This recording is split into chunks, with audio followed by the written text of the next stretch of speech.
สบายดีตอนนี้จะมาแนะนำการเอาลิงก์สมัครให้กับคนที่สนใจเนาะ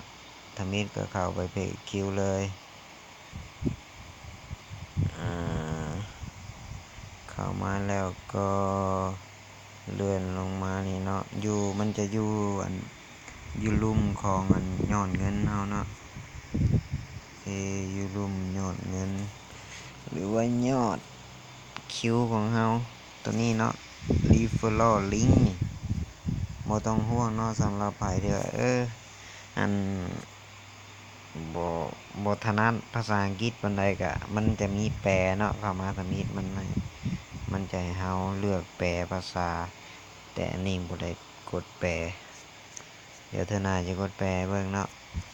ก็มากดบนนี้เลยเนาะนี่ลิงก์ของเฮาตัวนี้ที่ลงท้ายด้วยตัวพิมพ์ใหญ่และหมายเลขเนาะ LEQ091 มันจะเป็นรหัสไปรหัสมันเนาะ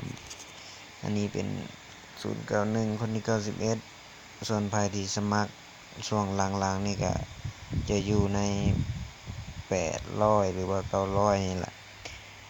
ก็กดบนนี้เนาะลูกศรกดบนลูกศรนี่นะมันจะขึ้นมาว่า copy แล้วหรือว่าคัดลอกแล้วเฮากดบนลูกศรนี่เนาะcopy แล้วหลังจากนั้นเฮาก็กดออกไปเนาะว่าสิส่งให้หมู่ทางใดเดี๋ยวจะลองส่งไปทาง LINE เนาะสมมุติมีคนสนใจส่งมาทาง LINE เอาก็กดค้างไว้แล้วก็กดวางบนนั้นพิมพ์นี่เนาะกดค้างไว้แล้วกดวางแล้วกดส่งออกเลย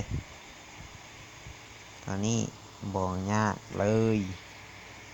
ถ้าเขาจะสมัครเขากดผ่านลิงก์ของเขาเนาะกดตึ๊กเข้าไปมันจะเด้งไปหน้าสมัครหน้าใส่ข้อมูลอีเมลชื่อนามสกุล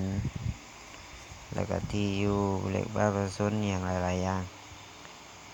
ประเทศจะใส่อยู่นี่หมดเป็นข้อมูลในการสมัครตามนี้ก็คือกฎระเบียบการสมัครเดี๋ยวมื้อหน้าจะมาแนะนำว่าแล้วจะสมัครจังไดใส่ข้อมูลใส่หยังจังไดตอนนี้คือมาแนะนำลิงก์ก็มาแนะนำการเอาลิงก์ให้คนที่สนใจก็ซื้อเนาะโอเคขอบใจที่รับชม